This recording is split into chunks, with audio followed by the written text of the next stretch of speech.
जावळे साहेब, मला तुम्हाला असा एक प्रश्न विचारायचा आहे की अपघात टाळण्यासाठी आपल्याकडे काही उपाय काही आहे का?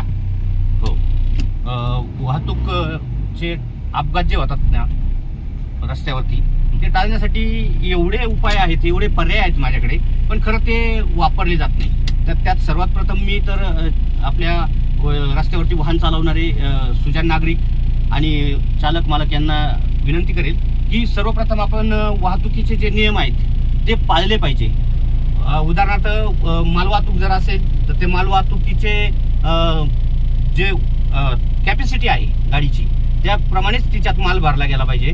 त्याचप्रमाणे प्रवासी वाहतूक करणारी गाडी जर असेल तर तिच्या कॅपॅसिटीनुसार त्याच्यात प्रवासी बसवले पाहिजे. एक्स्ट्रा प्रवासी बसून आपण अपघाताला निमंत्रण देऊ नये.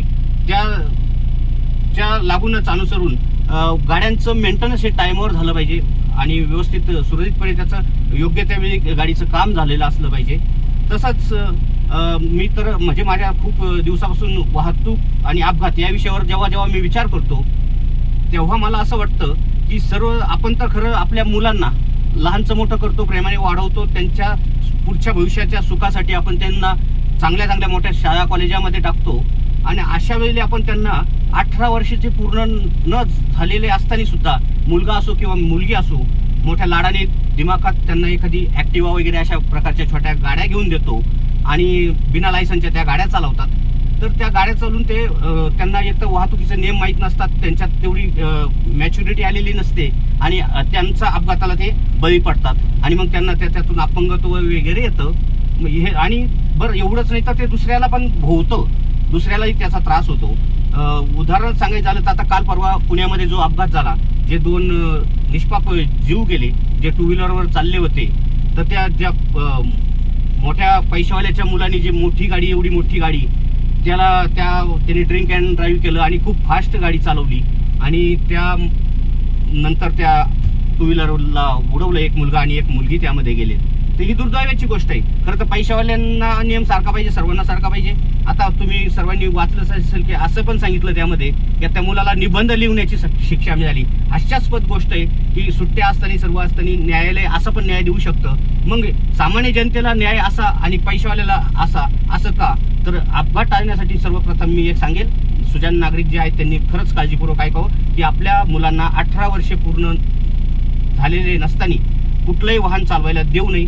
त्यांना लायसन आल्यानंतरच त्यांना वाहतूक नियमाची जाणीव करून त्यांना त्याची पूर्णतः कल्पना देऊन वाहन द्यावं.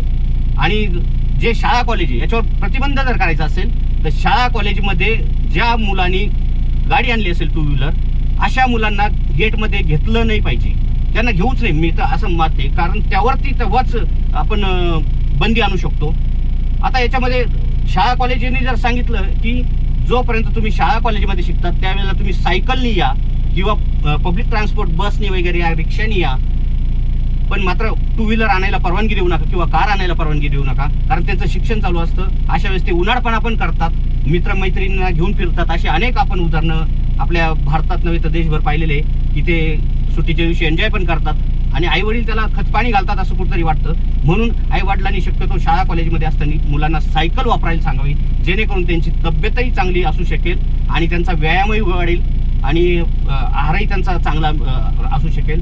अशा प्रकारे जर आपण तेवढा जरी आपल्या वाहतूक व्यवस्थेने जर तेवढा जरी एक प्रयत्न केला तर मला तर वाटतं जवळपास 50% अपघात टळतील, यात शंकाच नाही.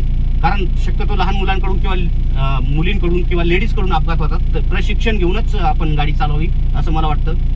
उगाच दुसऱ्याच्या जीवाशी किंवा स्वतःच्या जीवाशी खेळू नये आणि वाहतूक नियमाचे पालन करून गाडी चालवाल अशी आपल्या सर्वांना विनंती करतो. आणि आपलं जीवन अनमोल आहेत याची जाणीव करून देतो. त्यामुळं यापुढेही प्रत्येकजण आपण वाहन चालवताना काळजीपूर्वक चालवा ही विनंती. धन्यवाद. जय हो. जय क्रांतिकारी. जय महासंघ.